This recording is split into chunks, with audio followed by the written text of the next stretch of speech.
prej tyre dhanë jetën për lirinë e Kroacisë dhe sigurisht që duhet të falenderoja shqiptarët në të njëjtën mënyrë siç falenderova bosnjakët dhe serbët.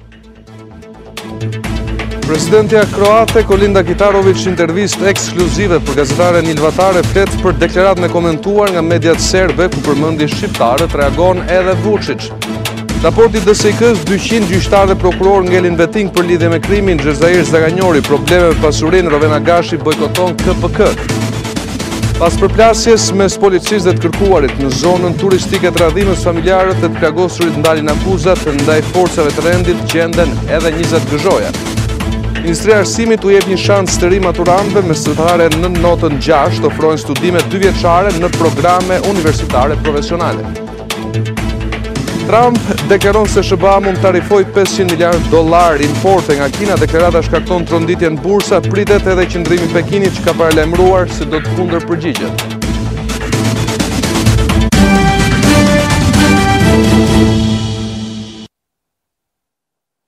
Shikues nderuar, mirëmbrëma, ky është edicioni qendror i lajmeve këtu në Radio Televizionin Ora News. Do të vijojmë menjëherë me zhvillimet kryesore, do të ndjekim fakt një intervistë pas përfundimit të takimeve zyrtare gjatë intervistës të dhënë për Ora News. Presidentja kroate Kolinda Grabar-Kitarović e ka dhënë prononcimin e saj ekskluziv për gazetaren Ilvatare. Presidentja kroate rikonfirmoi rolin e shqiptarëve për mbrojtjen e Kroacisë gjatë luftës, edhe pse shtypi serb e kritikoi për këtë.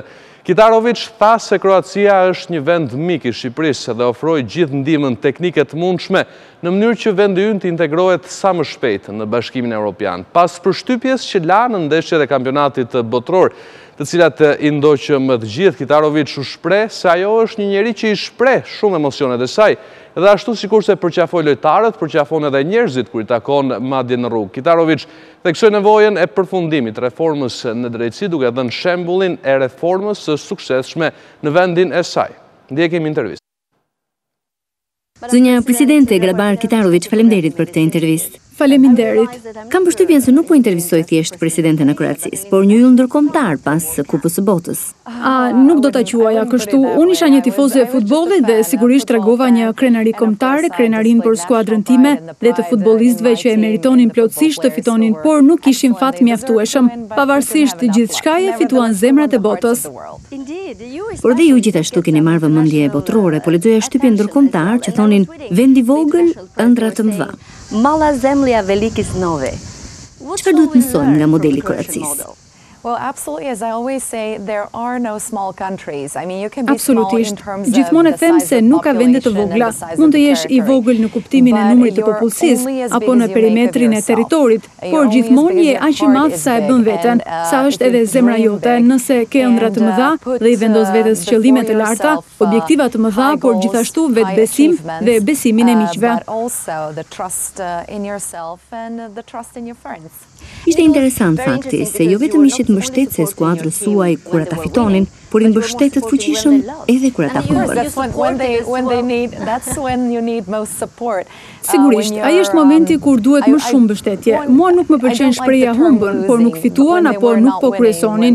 Sigurisht, ky është momenti kur duhet i mbështesësh më shumë dhe kjo ka vlerë gjithashtu për miqtë e tu, në kuptimin e marrëdhënieve mes vendeve, si për shembull midis Kroacisë dhe Shqipërisë, dhe prandaj ne ju mbështesim kaq shumë në rrugën tuaj për në Bashkimin Evropian. Pyetja e fundit për Kupën e Botës. Ju pam në lot kur përqafuat Luka Modrić. Cili ishte përjetimi juaj?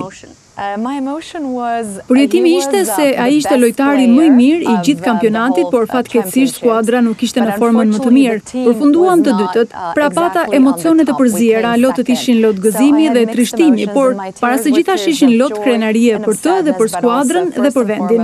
Jo, as pak. Nuk ju shqetësoi rebeshit?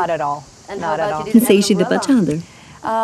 Nuk ka rëndësi, edhe nëse do të më kishin ofruar një çadër, do ta kisha refuzuar, sepse doja të ndaja gjithë momentet me skuadrën. Pra nëse ata po qëndronin në shi, edhe unë doja të qëndroja në shi.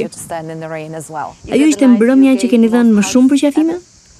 I'm actually quite a big hugger. I love to hug people, and I hug people when I go out in the field in Croatia as well.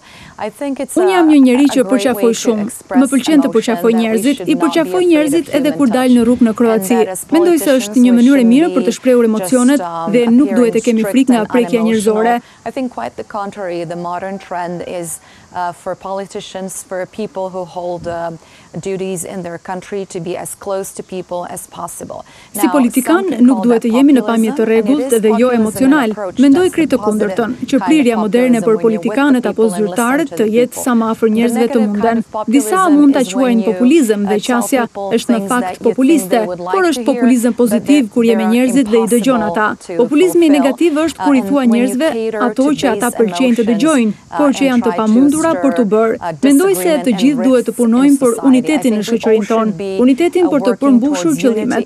Sigurisht kemi mendime të ndryshme se si mund të plotësohen objektivat, por përsa ko bien dakord për interesin kombëtar, është në rregull. On how to exactly reach the goals, but as long as we agree on the national interests, we're fine. Zënja Presidente, ju takuat të gjithë përfaqësuesit e klasës politike në Shqipëri, majorancën opozitën, presidentin e Republikës, kreun e Parlamentit. Cili ishte mesazhi kryesor që ndat me ta? The main message is stay strong, push on, carry on. Mesazhi kryesor ishte për të qëndruar të fortë, shkoni përpara, kujdesuni. Natyrisht, nuk do të jetë një proces I lehtë integrimi në Bashkimin Evropian, bëhet gjithmonë më I vështirë me çdo vend të ri që antarësohet. Procesi ynë ishte I ndërlikuar dhe u thash, ju lutem, përdorni eksperiencën tonë, nuk kemi për qëllim të marrim nën kujdestari, por duam t'ju nxisim dhe t'ju themi se çfarë duhet të bëni. Prandaj ju lutem na pyesni se çfarë ju nevojitet dhe mund t'ju ndihmojmë jo vetëm me gjërat që keni bërë mirë, por edhe me gjërat që nuk I keni bërë aq mirë që të mund të shmangni gabimet. E si mund të ndodhë kjo? Mund të nënshkruhet një marrëveshje për këto këshilla? We can sign an agreement, but also Ne mund të nënshkruajmë një marrëveshje, por gjithashtu mund të jetë edhe informale në kuptimin që zyrtarët tanë të vinë në Shqipëri në mënyrë periodike ose disa nga pjesëmarrësit tanë në procesin tonë të antarësimit të vinë në Shqipëri për të punuar sipas një kontrate që mund të jetë dypalqe ose e iniciuar nga Bashkimi Evropian. Either bilaterally or through the European Union or in any other way. As you said yesterday in front of the parliament, Ju e përmendë dhe në parlament, Shqipëria mori përgëzime për reformat, por negociatat u shtyn për vitin e ardhshëm. Çfarë duhet të presë Bashkimi Evropian nga Shqipëria që të hapen me të vërtetë negociatat? Ajo që do të bëja unë në vendin e Shqipërisë është të përdorja këtë vit që është përpara për të vërtetuar që keni të drejtë, për të vazhduar të përmbushni kërkesat për antarësim, të vazhdoni me reformat dhe të përdorni këshillat e mira të miqve tuaj, dhe kjo është mënyra më e mirë për të vërtetuar se ju e meritoni të hapni negociatat. Çfarë mendoni për reformën në drejtësi që po ndodh në vendin tonë? Cili është vlerësimi juaj?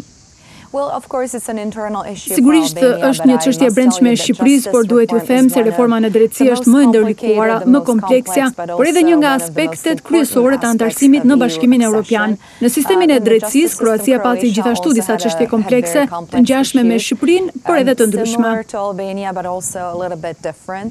Reforma në Kroaci sipas jush ishte e suksesshme apo problematike? Ishte e suksesshme, por merr kohë dhe mund të them se reforma vazhdon ende në kuptimin e përmirësimit të cilësisë dhe shpejtësisë që gjykata jonë punon.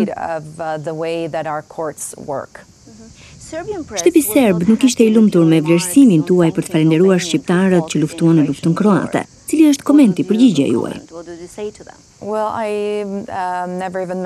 Unë kurrë nuk e kam përmendur Serbinë në fjalimin tim dhe këta njerëz morën pjesë në mbrojtjen e Kroacisë. Shumë prej tyre dhanë jetën për lirinë e Kroacisë dhe sigurisht që duhet të falenderoja shqiptarët në të njëjtën mënyrë siç falenderova bosnjakët dhe serbët që morën pjesë në mbrojtjen e Kroacisë.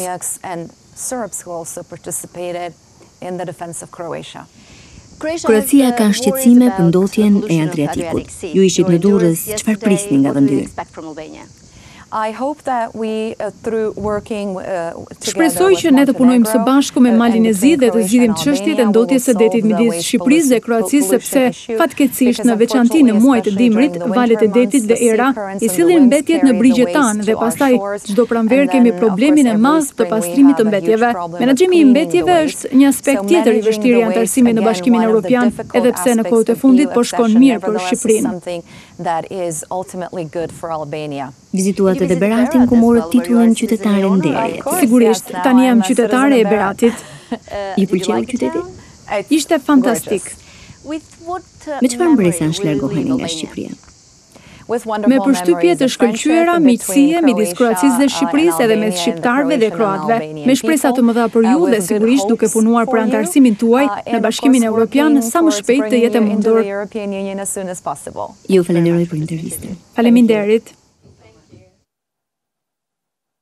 E sikur se ndoqëm edhe nga intervista, presidentja Kolinda Grabar-Kitarović sqaroi se cilësimi si vëllezër i kroatëve dhe shqiptarëve nuk kishte konotacion negativ. Megjithatë, deklarata është pritur me kritika në mediat serbe, si dhe për të ka patur një reagim edhe nga presidenti Aleksandar Vučić. Kreu i shtetit serb, i pyetur nga gazetarët, tha se Beogradi nuk ka nevojë për vëllezër, por vetëm për miq, duke shtuar se pritet një rritje e bashkëpunimit ekonomik. Ai shtoi se nuk i intereson as pak numri shqiptarëve apo kroatëve që kanë dhënë jetën për Kroacinë, e madje se diçka e tillë nuk e trem. Presidentja Kolinda Grabar-Kitarović është shprehur me tone mjaft pozitive gjatë vizitës së saj në Shqipëri, duke nënvizuar se Kroacia është e vendosur për të përmirësuar edhe më tej marrëdhëniet bilaterale me vendin tonë, duke premtuar mbështetje në rrugën drejt antarësimit në Bashkimin Evropian.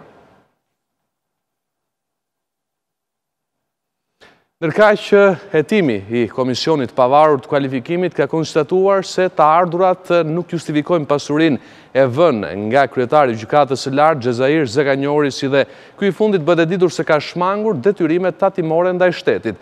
Zaganjori preferoi të mbrojë vetë përpara trupës gjykuese që drejtohej nga Olsi Komici me antarë Roland Ilian dhe Pamela Qirkon, duke deklaruar se ka 40 vite punë dhe se pasurinë ka fituar nga aktiviteti i tij, por dhe i bashkëshortes, se madje edhe nga një trashëgimi e lënë ndaj bashkëshortes së tij. Kontrolli tashmë do të bëhet vetëm mbi bazën e kriterit pasurisë, pasi sipas KPK-s, dy kriteret e tjera që janë integriteti dhe ana profesionale kanë dalë pa probleme.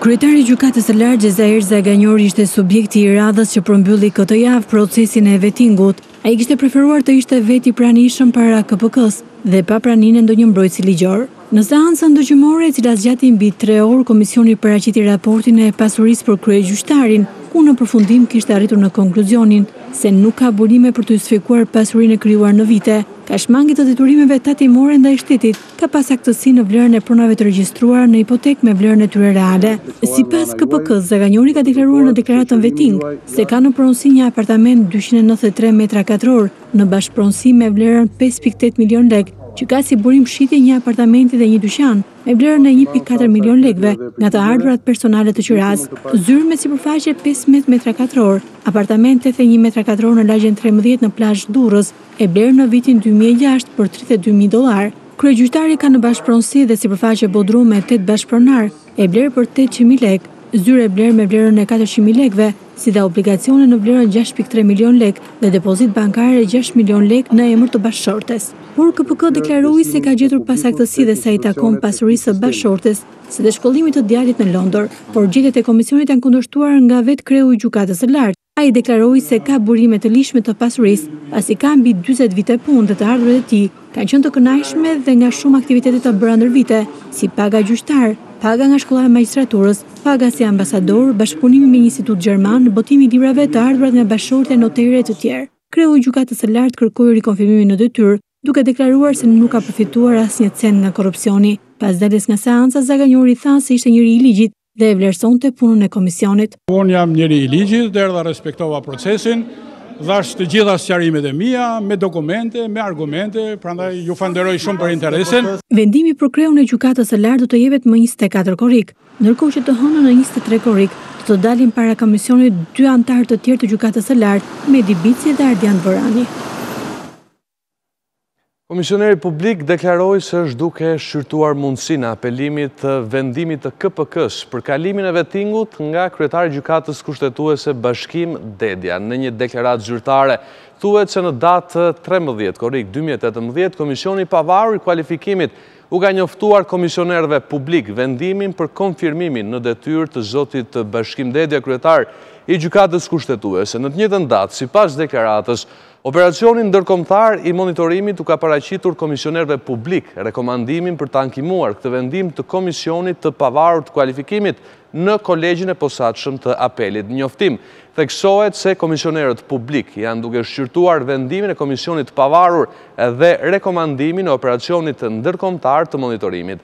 Afati i fundit për të paraqitur ankim nga komisionerët publik është data 28/7/2018.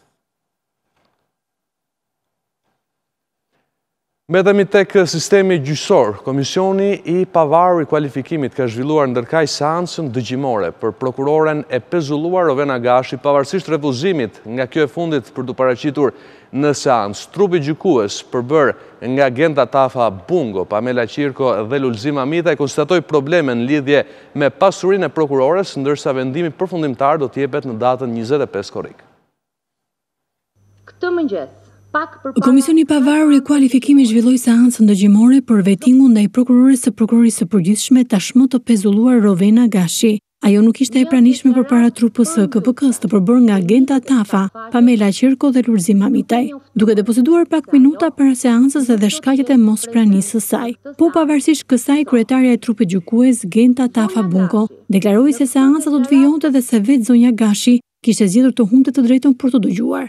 Në deklaratën përmbyllëse, zonja Gashi, në përfundim të kësaj deklarate, kërkon konfirmimin e saj në detyrë si prokurore.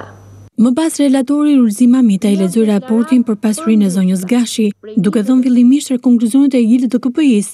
Sipas këtij raporti, Rovena Gashi nuk justifikonte me burime të ligjshme pasurinë, si dhe ka bërë deklarim të pasakt. KPK theksoi se çifti i prokurorëve Gashi Gina zotëronte 2 apartamente, një në Tiranë dhe një në Durrës, që nuk justifikohen nga të ardhurat e tyre. KPK ka ngritur dyshime për 16 apartamente në Durrës, të cilat dyshoi se i përkasin Nureddin Gashit, babait të Rovena Gashit, të paktën sipas faturave të OSHE-s, ndërsa prokuroria pretendon se babai i saj është administrator i pallatit. Në përfundim, relatori i çështjes bëri dhe një historik të komunikimit me zonjën Gashi, ku deklaroi se ajo i kishte dërguar komisionit 13 kërkesa, mes të cilave disa herë dorëheqjen e trupës gjykuese, të cilat ishin pranuar vetëm në një rast, duke ndryshuar relatorin e mëparshme, ndërsa të tjerat ishin rrëzuar si të pabazuara. Por në shkresën drejtuar KPK-s, prokuroria thotë se procesi i vettingut ishte shndruar në arenë diskriminimi publik me qëllim eliminimin e pushtetit gjyqësor. Ish drejtuesja e njësisë për dekriminalizimin në prokurorinë e përgjithshme është në hetim bashkë me bashortin e saj Dritan Gina për fshehje pasurie. Më herët ata u pezulluan të dy me vendimin e kryeprokurores Arta Marku. Vendimi i KPK-s për Rovena Gashin do të jepet më datën 25 korrik në orën 9:30.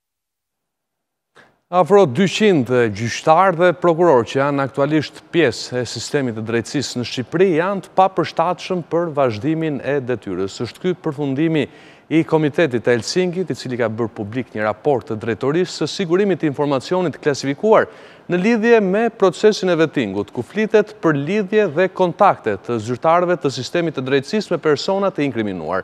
Publikimi i materialit konfidencial u bë pasi gjykata i dha KSHK-s të drejtë për këtë çështje. Rreth 200 gjyqtarë dhe prokurorë që janë pjesë e sistemit aktual të drejtësisë janë të papërshtatshëm për vazhdimin e detyrës. Kjo shifër është bërë publike nga Komiteti Shqiptar i Helsinkit, bazuar në informacionin konfidencial të marrë nga Drejtoria e Sigurimit të Informacionit të Klasifikuar, DSIK. Publikimi i kësaj të dhënë është bërë pasi gjykata e apelit me vendim të formës së prerë la në fuqi të drejtën e Komitetit Shqiptar të Helsinkit për të kërkuar dhe publikuar të dhëna statistikore në lidhje me ecurinë e procesit të vettingut. Betejë ligjore filloi në datën 5 shkurt 2018 kur DSIK kundërshtoi në rrugë ligjore dhënien e informacioneve të vettingut në lidhje me gjyqtarët e prokurorët, duke i cilësuar ato konfidenciale, por pas vendimit të gjykatës administrative të apelit, Komiteti i Helsinkit bën me dije se me shkresë zyrtare DSIK informon se ka dalë në konkluzionin për përshtatshmëri për vijimin e detyrës për 200 subjekte rivlerësimi nga 800 në total. Sipas shkresës, kontaktet e papërshtatshme të evidentuara për këto 200 subjekte janë në lidhje me shkaqe të tilla si për krimin e organizuar, korrupsionin në formën e një takimi, komunikimi elektronik apo çfarëdo lloj mënyre tjetër takimi të qëllimshëm që nuk është në pajtim me ushtrimin e detyrës nga subjekti i rivlerësimit. DSIK është përcaktuar nga reforma në drejtësi si një prej sektorëve që mbledh dhe përpunon informacion në lidhje me pastërtinë e figurës së gjyqtarëve dhe prokurorëve dhe raportet për çdo rast ia dërgon Komisionit të Pavarur të Kualifikimit. Komiteti Shqiptar i Helsinkit e shikon të nevojshme të theksojë se zbatimi i ligjit për të drejtën e informimit në kuadër të vettingut në radhë të parë ka interes publik, i shërben transparencës dhe kontribuon në rritjen e besimit të publikut.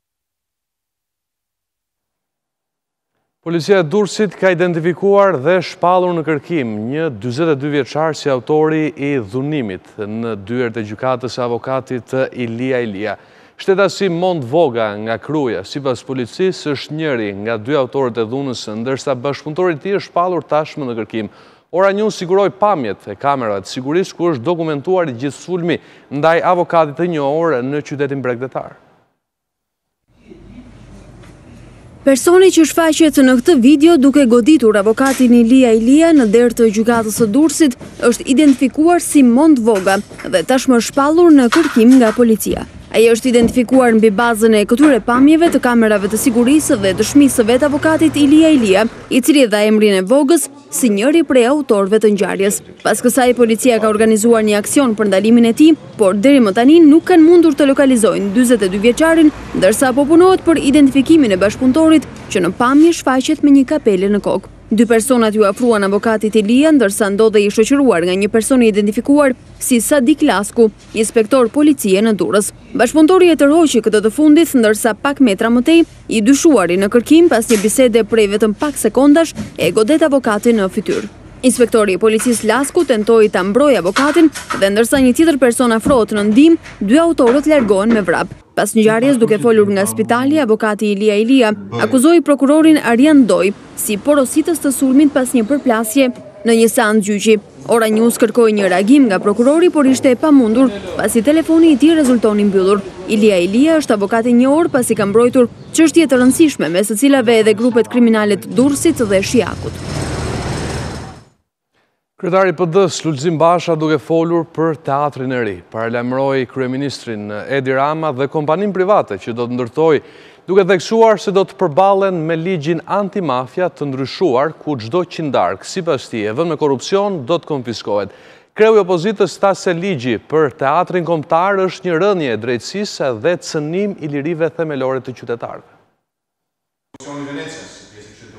Kryetari i Partisë Demokratike Lulzim Basha gjatë një bashkëbisedimi me mediat ritheksoi qëndrimin e prerë për të mos lejuar prishjen e teatrit, ndërsa kishte një paralajmërim për kompaninë private që do të ndërtojë. Nuk ka asnjë shans të gëzoni frutet e një ndërmarrje të tillë kriminale. Nëse guxoni t'i vini mina teatrit kombëtar, jeni sigurt që minat do t'ju avëm edhe kullave tuaja me ligj. Basha e konsideroi ligjin për teatrin e ri atentat ndaj shtetit ligjor, ndërsa drejtoi dhe një thirrje për qytetarët. Paralajmëroj çdo entitet financiar që përfshihet në këtë çështje se do të trajtohet si subjekt i ligjit antimafia. Dhe u bëj thirrje çdo qytetari të hapë syt e mos të fus asnjë qindark në këtë projekt, sepse do të mbetet me gisht në gojë. Në kohën kur ka drejtuar Bashkinë e Tiranës, firma që sot akuzohet se po pastron paratë e krimit ka bashkëpunuar me Bashën, por ai dha këtë sqarim. E para ka ndryshuar që fusha ishte kontraktori i sheshit në Edi Ramën. Dhe unë punova me kontraktorin e sheshit për të mbyllur zorrat e hapura në mes të kryeqytetit që ishin bërë një makt për qytetarët, që ishte prioriteti, me një kostosh sa më të ulët. Natyrisht nuk përjashtoj që ai mund të ketë konkuruar dhe të ketë fituar tendera edhe kur kam qenë kryetar bashkie. Po s'kam bërë asnjë kull. Basha ju përgjigj dhe interesit të gazetarëve për reformën në drejtësi, kryesisht për ligjin e magjistratëve, duke theksuar se sistemi është në kolaps dhe propozimi nuk zgjidh asgjë. Problemi është shumë më i thellë. Problemi është që shteti ligjor i kanë kputur të dyja duart të këmbët. Këta na thonë veni lekuplast. Zgjidhet problemi me lekuplast? Një ditë pasi takoi në zyrën e tij kritikët Besik Musafaj dhe Genc Rulin, Basha kishte një thirrje për të gjithë ata që u larguan pas zgjedhjeve të 2017-s.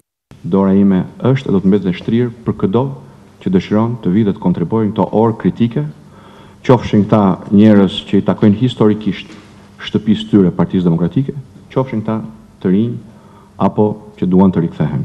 Basha i dha përgjigje dhe zërave për bashkëqeverisje me Partinë Socialiste, duke theksuar se Rama e ka zgjedhur aleatin, e kjo sipas tij është krim i organizuar. Ministrët e jashtëm të Europës do të mblidhen në tetor në Tiranë si një prej tryezave që do të organizohen në kuadër të presidencës austriake të Bashkimit Evropian me fokus integrimin, stabilitetin dhe sigurinë e rajonit Ballkanit dhe të gjithë Unionit. Ambasadori Johan Sattler, ndërsa prezantoi 3 prioritetet e presidencës 6 mujore, vlerësoi reformat e Shqipërisë dhe rikonfirmoi mbështetjen për integrimin. Shqipëria do të mirëpresë në tetor takimin e ministrave të jashtëm të Europës dhe disa tryeza të tjera që do të kenë në fokus integrimin dhe stabilitetin e rajonit. Aktivitetet do të jenë pjesë e kalendarit 6 mujor të presidencës austriake të Bashkimit Evropian, të shpallura në Berat nga ambasadori Sattler, i cili vlerësoi dhe vendimin për negociatat me Shqipërinë. Kemi shumë konferencë ministeriale dhe për ne është një sinjal që perspektiva anëtarësimit për Shqipërinë, për Ballkanin Perëndimor është reale. Tetor kemi konferencën e ministrëve të jashtëm dhe Evropës në Tiranë. Me Shqipërinë, kjo është shumë e rëndësishme, do të punojmë shumë kusht që fazat përgatitore për çeljen e negociatave të shfrytëzohet intensivisht. Diplomati tha se 3 do të jenë prioritetet e presidencës austriake në Këshillin e Bashkimit Evropian. Së pari është siguria dhe lufta kundër migracionit dhe paligjshëm. Së dyti, ruajtja e prosperitetit dhe konkurrencës në Bashkimin Evropian nëpërmjet digitalizimit. Dhe së treti, për mua kjo është më e rëndësishme, ruajtja e stabilitetit në Evropë. Këtu flasim për perspektivën e anëtarësimit në Bashkimin Evropian dhe vendeve të Ballkanit Perëndimor, i përfshirë natyrisht Shqipërinë. Diplomati vlerësoi reformat e ndërmarra nga Shqipëria dhe rikonfirmoi mbështetjen e vjenës zyrtare për integrimin e Shqipërisë në Bashkimin Evropian. 1800 invalidët në qarkun e Kukësit ende nuk e dinë nëse do të paguajnë ose jo për lëvizje në rrugën e Kombit, ku më datë 17 shtator pritet rikthehet tarifimi. Statusi invalidit i përjashton nga taksat e drejt për drejta, por cilësimi si tarif i përfshin automatikisht në këtë pagesë. Paketa lehtësuese e qeverisë nuk ka asnjë parashikim për këtë kategori, ndaj ata kërkojnë qartësimin e kësaj situate. Paketa lehtësuese për lëvizjen në rrugën e Kombit e bërë publike nga qeveria me 22 qershor nuk parashikon asgjë në lidhje me invalidët. Neni 16 i statusit të invalidit e përjashton këtë kategori nga sistemi i taksave të drejt për drejta, por cilësimi si tarif automatikisht i përfshin edhe ata. Kjo situatë ka krijuar paqartësi mes 1800 invalidëve që ka qarku i Kukësit, edhe pse kryetari i shoqatës së invalidëve të punës thotë se ata janë automatikisht të përjashtuar, por situata kërkon sqarim. Deri tash nuk kemi asnjë lloj dienie, deri tash. Asnjë lloj dienie, ne si ligj dhe si rregull duhet përjashtohena nga kjo lloj takse. Në Kukës invalidët thonë se përballen me një sër padrejtësish. Sipas tyre, ligji nuk zbatohet në pikën që u garanton transportin pa pagesë në transportin urban në qytet dhe gjysmë çmimi në atë interurban. Ndërsa në qytetin Veri Lindor nuk ka asnjë vend parkim të përcaktuar para institucioneve për automjetet e kësaj kategorie. Udhimi i invalidëve të punës është me gjysmë bilete nga Kuksi në Tiranë, kurse brenda rrethit është falas. Prandaj i kërkoj shoqërive të autobusit, prefektit qarkut Kukës, që të zbatohet ky ligj, të vihet parking për automjetet e invalidëve të punës. Qarkullimi me pagesë në rrugën e Kombit do të rinisë me 17 shtator, ndërsa paketa lehtësuese ka parashikuar tarifa të reduktuara për banorët e qarkut Kukës, autobuset e transportit ndërqytetas dhe përdoruesit e shpeshtë. Rreth 60.000 ndërtimet paregjistruara të periudhës përpara viteve 1991 tashmë do të kenë mundësi të formalizohen. Kreu i Aluiznit Artan Lame prezantoi vendimin e fundit të qeverisë, i cili synon të japë zgjidhje përfundimtare këtij problemi. Lame i kërkoi qytetarëve që të mbledhin dokumentat që zotrojnë dhe t'i paraqesin pranë sporteleve të Aluiznit, duke nisur që nga muaji shtator. Të gjitha banesat e ndërtuara para vitit 1991 dhe që ende nuk janë regjistruar, tashmë do të kenë mundësi që të formalizohen. Kreu i Aluiznit nga Korça ka sqaruar se qëllimi i vendimit të fundit të qeverisë është që të formalizojë një kategori pasurish të paluajtshme, të cilat edhe pse fizikisht kanë ekzistuar nuk kanë patur dokumentacion të mirëfillt pronësie. Sipas Lames, numri i ndërtimeve që mendohet të trajtohen nga ky vendim është 40 deri në 60.000. Pra, qëllimi i këtij vendimi është të formalizojë një kategori pasurish të paluajtshme, të cilat edhe pse fizikisht ekzistojnë dhe zotërohen prej dekadash dhe herë edhe prej shekujsh nga pronarët e tyre, nuk kanë pasur dokumentacion pronësie, duke mos gëzuar asnjëherë atë ligjërisht. Mjafton të kujtoj këtu absurdin që edhe qytete si Gjirokastra, si Shkodra, si Berati, si Korça ku jemi sot, si Elbasani, i kanë ende të papajisura me dokumente pronësie shumicën e pronarëve të banesave në lagjet e tyre historike. Të gjithë qytetarët e interesuar duhet që të mbledhin dokumentat që zotërojnë dhe në shtator t'i dorëzojnë ato pranë sporteleve të Aluiznit. Shtatori, të gjithë qytetarët e interesuar për regjistrimin e banesave të tyre të ndërtuara para vitit 91, dhe kur them para vitit 91, flas që nga 1800 deri në vitin 1991, do të paraqiten pranë sporteleve tona për të aplikuar për regjistrim. Ndërkohë mund të fillojë këta qytetarë mund të fillojnë vetë grumbullimin e atij dokumentacioni personal që zotrojnë, që kanë në shtëpi. Mos regjistrimin këtyre banesave sipas Kreut të Aluiznit ka ardhur si pasojë mungesës së kapaciteteve, por edhe si rezultati neglizhencës së njësive vendore. Lidhen së pari me mungesën e kapaciteteve njerëzore dhe teknike, por në shumë raste lidhen për fat keq edhe me mungesën e vullnetit për ta përndjekur procesin nga shumë njësi vendore, pasi ato vendime qeverie përcaktonin për t'i ndjekur procedurat njësit vendore, që kanë qenë organet e caktuara. Aktualisht, Aluizni ka nisur organizimin e stafit për të krijuar pranë secilës drejtorie rajonale nga një sektor që do të merret ekskluzivisht me ndjekjen dhe zbatimin e këtij vendimi. Gjithë maturantët që nuk kanë mesatare 6 ose mbi 6 nuk mund vazhdojnë studimet e larta në universitete. Megjithatë, ka një alternativë pasi mund të ndjekin programet 2 vjeçare që ka miratuar në programet e saj Ministria e Arsimit. Maturantët që kanë mesatare nën notën 6, pra nuk mund të jenë kandidat potencial për të vazhduar studimet në universitetet publike dhe private, kanë mundësi të ndjekin programet 2 vjeçare profesionale.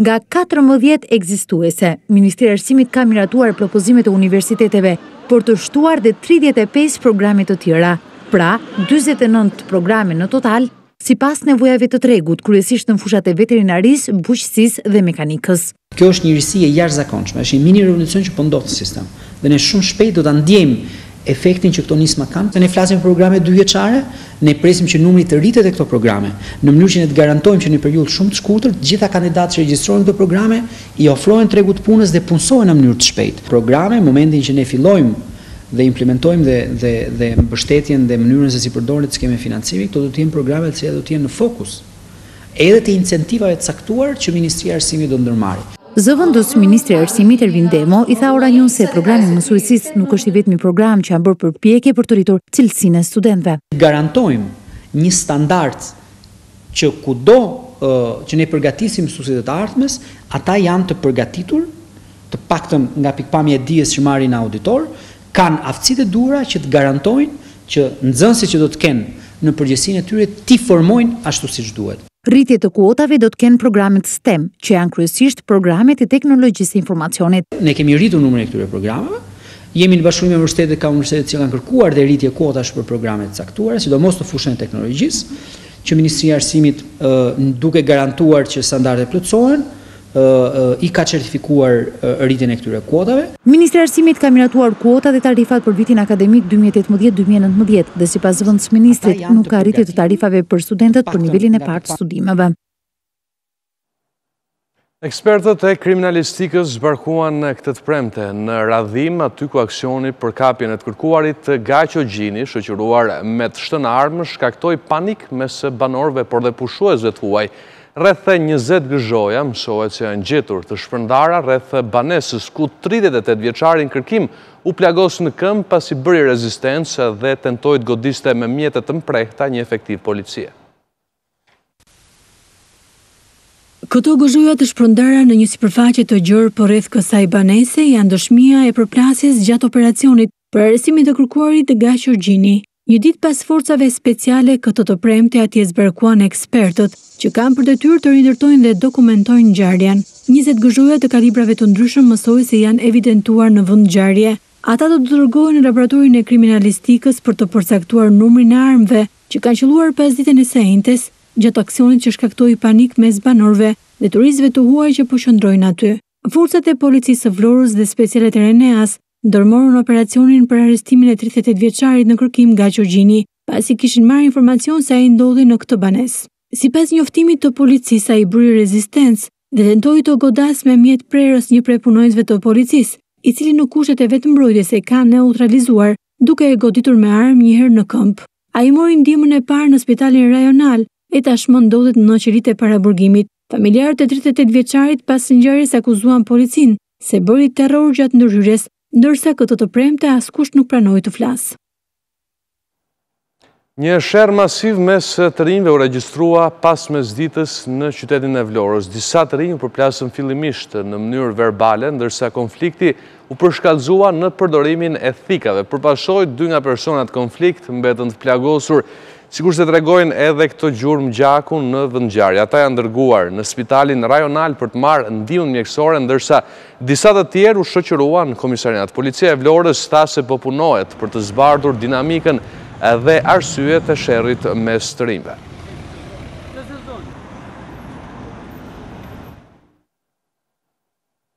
Një shpërthim me eksploziv ka ndodhur në orën 2 të mëngjesit sotëm pranë një dyqani në zonën e Tiranës së Re në kryeqytet. Ngjarja ka ndodhur në rrugën Ymer Kurti dhe ajo çfarë është dëmtuar më shumë është dyqani një shtetase të identifikuar si Drita Lulo, e cila aktualisht jeton jashtë shtetit.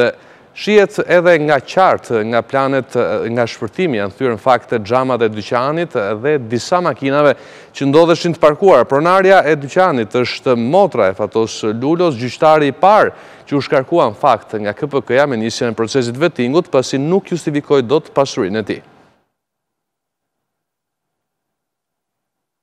3 ministrat e jashtëm të Shqipërisë, Malit Zi dhe Kroacisë gjatë takimit në Budva në kuadër të trilateralit të Adriatikut diskutuan mbi bilancin e samitit NATO-s, samitit BE-s dhe Ballkanit Perëndimor në Londër. Ndërsa ministri i jashtëm shqiptar Ditmir Bushati në fjalën e tij theksoi që procesi i zgjerimit në zonën europiane duhet shoqërohet me instrumentat për rimëkëmbjen e ekonomisë dhe transformimit politik.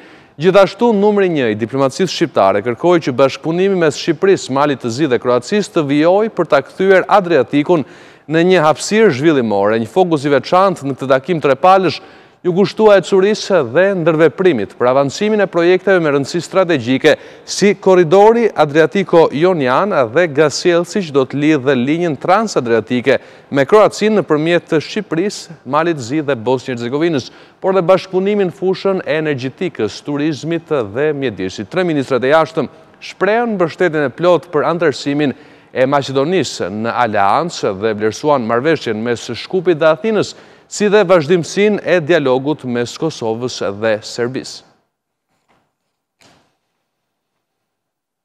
Ndërkaq nëse dialogu Kosovë-Serbi do të konvertohej në një lojë shau, presidenti Vučić po luan për barazimin. Krahasimin e bëri vetë kreu i shtetit serb, pasi priti disa fëmijë për një aktivitet të këtij sporti mendor. Vučić tha se Beogradi ka ende disa figura në tavolinën e shaut dhe se do të mundohet të gjejë një kompromis të kënaqshëm. Duke bërë paralelizmin e dialogut Prishtinë-Beograd me një lojë shahu, presidenti i Serbisë Aleksandar Vučić është shprehur se kabineti i tij ka ende disa figura aktive dhe se do të tentojë të marrë barazimin nga një pozitë e pafavorshme. Kreu i shtetit serb priti disa fëmijë për një aktivitet që kishte të bënte me sportin e mendjes, ndërsa në një deklaratë për mediat nënvizoi se rrethanat nuk janë në favor të Beogradit. Megjithatë, Vučić nuk e fsheu optimizmin që ka. Ne jemi në një pozicion shumë të vështirë, kemi disa figura të mbetura në lojë. Do të luftojmë për të marrë një farë barazimi edhe pse do të jetë vështirë. Është e rëndësishme të kuptojmë edhe diçka. Kur arrin një kompromis nuk mund të jesh i lumtur plotësisht, por ne duhet vijojmë rrugën tonë për të mbrojtur interesat kombëtare.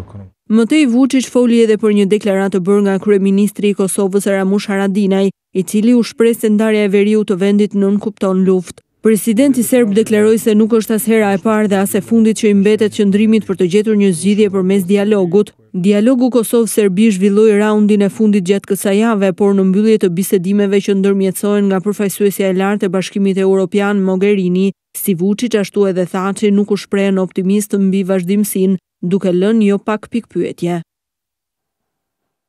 SBA mund të tarifoj $500 miliard importe që vinë nga Kina, ndërsa paralajmërimi është bërë së fundmi nga presidenti Trump. Lideri i Washingtonit u shpreh se nuk do të lejojë më që vendet e tjera të përfitojnë në kurriz të SBA-s. Deklaratat e krejt të Shtëpisë së Bardhë shkaktojnë tronditje në bursa, ndërkaq pritet edhe reagimi i Kinës. Presidenti i Shteteve të Bashkuara Donald Trump ka paralajmëruar se është gati që të tarifojë të gjitha importet kineze që kapin vlerën e $500 miliard, një deklaratë e cila ka shkaktuar sërish bujë. Vetëm javën e shkuar Washingtoni e briti qartë se ka si synim të nisë tarifimin për $200 miliard produkte që në muajin shtator, ndërsa qëndrimi i tij fundit është parë si një përshkallëzim i betejës tregtare me Kinën. Gjatë intervistës së dhënë, Trump u shpreh se për dekada me radhë vendet të tjera kanë përfituar nga termat sipas tij të padrejta të tregtisë dhe se kjo do të marrë fund nën administratën aktuale. Presidenti amerikan nënvizon se lidershipet e kaluara nuk janë angazhuar siç duhet për të balancuar deficitin e thellë tregtar që kanë dy vendet. Tashmë mbetet të shihet se çfarë reagimi do të mbajë Pekini. Deri më tani qeveria kineze është përgjigjur me të njëjtën monedhë masave amerikane, ku palët i kanë vendosur njëra tjetrës tarifa për $34 miliard produkte që shkëmbehen mes tyre. Kina e ka bërë të qartë se nuk synon të nisë një luftë tregtare, por shton se do të bëjë gjithçka për të mbrojtur interesat ekonomike. Në një klim jo fort të mirë janë edhe raportet mes Shteteve të Bashkuara dhe BE-s, ku Brukseli ka premtuar gjithashtu se do të ketë kundërmasa. Kancelarja Angela Merkel, ndërkaq në një konferencë të mbajtur së fundmi, u shpreh se qeveria e saj do të vijojë të punojë nën presionin e SBA-s, por nuk vijon ta shohë më administratën amerikane si kontribuese kryesore në ruajtjen e rendit botror. Një person ende i pa identifikuar ka sulmuar me thik në një autobus në qytetin gjerman të Lübeckut, ndërsa ka lënë 14 personat plagosur. Autoritetet kanë vënë pranga agresorin edhe ka nisur një hetim për të zbardhur motivet e sulmit. Megjithatë, nga të dhënat e deritanishme nuk ka informacione që mund të implikojnë se flitet për një akt terrorist. Zyrtarët e policisë u shprehen se për të respektuar procesin investigativ mbi çështjen, nuk do të publikohen të reja deri në përmbylljen e dosjes. Sulmi shkaktoi panik në radhët e qytetarëve që po përdornin transportin publik, ndërsa mbetet shihet se cili ishte shkaku i goditjeve me thik. Kujtojmë që në Gjermani këto raste kanë qenë mjaft të shpeshta, duke sjellë edhe një debat publik për sigurinë.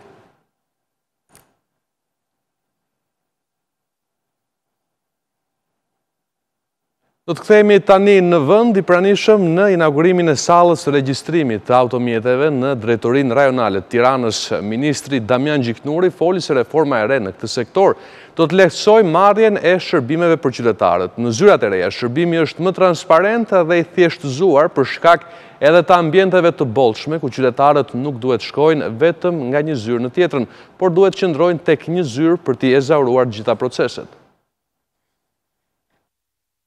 Qytetarët që ka nevojë për regjistrimin e automjeteve të tyre do të marrin shërbim më të lehtësuar. Në inaugurimin e rikonstruksionit të sallës së regjistrimit të automjeteve, ministri Damian Gjiknuri tha se zyrat e shërbimeve janë në të njëjtin vend, çka lehtëson ndjeshëm marrjen e informacioneve. Kemi një shërbim shumë modern, shumë bashkëkohor, shumë qytetar dhe shumë të ngjashëm me një korporat që e gjejmë në çdo vend evropian. Mbi gjithçka është e hapur, është transparente, përfshirë edhe drejtuesit e seksioneve të cilët mbulojnë shërbimet tu, janë të vendosur njësoj me sportelin. Do të thotë që çdo lloj problemi që mund të haset në moment, nuk është se duhet pretet disa ditë për të bërë një ankesë, por përkundrazi, shkohet direkt tek menaxheri, tek eprori direkt në mënyrë që të gjendet zgjidhja. Kjo reformë, siç e cilësoi ministri, pas Tiranës do të shtrihet në të gjithë vendin. Kjo reformë që ka filluar në Drejtorinë e Përgjithshme të Transporteve, në zyrat kryesore, siç e tha dhe drejtori në Tiranë dhe disa qarqe të tjera, gradualisht do shtrihet në të gjithë vendin. Kuptohet, do të marrë kohën e saj sepse kërkohen investime, kërkohen trajnime, por e rëndësishme është që ne kemi një plan të qartë. Rekrutimi është përmirësuar, trajnimet do të bëhen siç duhet dhe patjetër investimet në sistemet elektronike dhe në ambiente do të jenë shumë më të mira në mënyrë që shërbimi të jetë efikas në kohë, mbi të gjitha transparent. Me ndryshimet e reja, koha e shërbimit reduktohet me rreth 20 minuta dhe dyfishohet numri i shërbimeve ditore ndaj qytetarëve. Kostoja e këtij investimi shkon në rreth 12 milion lek. Ministria e Mjedisit ndërkaq ka shpallur 16 zona prioritare për zhvillimin e turizmit në vend. Ministri Blendi Klosi bëri me dije se në këto zona gjithçka do të planifikohet me një objektiv të qartë për t'u përkushtuar sektorit turistik. Edhe pse jemi në mes të sezonit turistik, 16 zona në Shqipëri janë shpallur me prioritet në turizëm. Ministri Blendi Klosi deklaroi se kjo nismë u ndërmor për të mbrojtur këto zona me resurse të veçanta turistike. Sipas ministrit Klosi, në këto zona do të planifikohet gjithçka në mënyrë që të mos dëmtohen nga faktorë të ndryshëm. Zona të cilat janë unikale, që realisht janë unikale në rajon, por ka momente që me ndërhyrje të pamenduara mirë, edhe mbase me atë ndjesinë e mirë për të zhvilluar biznes, mund t'i dëmtojnë në mënyrë të pa rikthëshme. Ne flasim për një hapësirë rreth 20% të territorit të vendit, por një hapësirë e cila ka shumë nevojë që të mbrohet, dhe kjo që po bëjmë ne sot është po ashtu një mbrojtje që ne japim zonave me përparësi zhvillimit të turizmit në vendin tonë. Klosi tha ndër të tjera se të ardhurat në buxhet janë arritur me 30 milion euro 4 muajt e fundit. 4 mujorin e parë të këtij viti, ne kemi pasur një rritje prej 9.1% të numrit turistëve krahasuar me një vit më parë, duke shënuar rreth 30 milion euro të ardhura më shumë në ekonominë shqiptare. Gjatë vitit 2017, sipas ministrit të turizmit, në Shqipëri erdhën mbi 5 milion turistë, ndërsa pritshmëritë për këtë vit janë më të mëdha. Kryebashkiaku i Tiranës, Erion Velia, i ka pritur presidenten e Kroacisë Kolinda Grabar-Kitarović gjatë vizitës së kësaj të fundit në Shqipëri. Tirana dhe Kroacia mund të punojnë për projektet përbashkëta. Kitarović shprehu impresionet për ndryshimet e shpejta të kryeqytetit. Kryetari i Bashkisë së Tiranës Erion Velia i priti në një takim presidenten kroate Kitarović. Sipas Bashkisë së Tiranës, palët diskutuan për rritjen e bashkëpunimit mes kryeqytetit dhe qyteteve kroate, si dhe mundësinë e shkëmpimit të eksperiencave pozitive. Për të ftuarit miqtë e Tiranës, nderimi është me çmimin çelësi i qytetit. Ndërsa në fjalën e saj, presidenti Kitarović u shpreh impresionuar pozitivisht nga ndryshimet e kryeqytetit shqiptar. U shpreha edhe më herët për mediat kroate se e surprizuar jam me ndryshimet që pash në Tiranë, që prej vizitës time të parë këtu në vitin 1993, pash se sa ka ndryshuar qyteti. Kroacia ka mbajtur një politikë me dyert të hapura për rajonin, duke u bërë zëdhënëse për parimit ton drejt BE-s.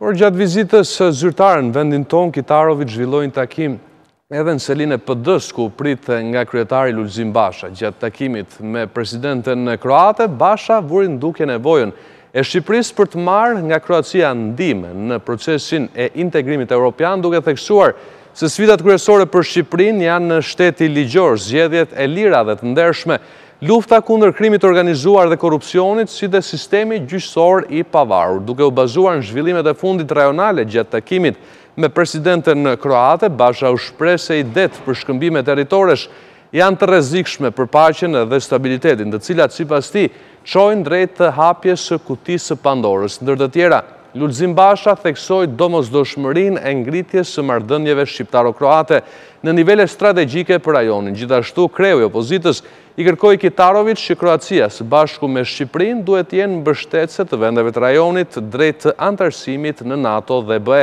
Ftesa e NATO-s për antarësimin në Maqedonisë, sipas Bashës, është një kontribut i rëndësishëm për paqe dhe stabilitet në rajon.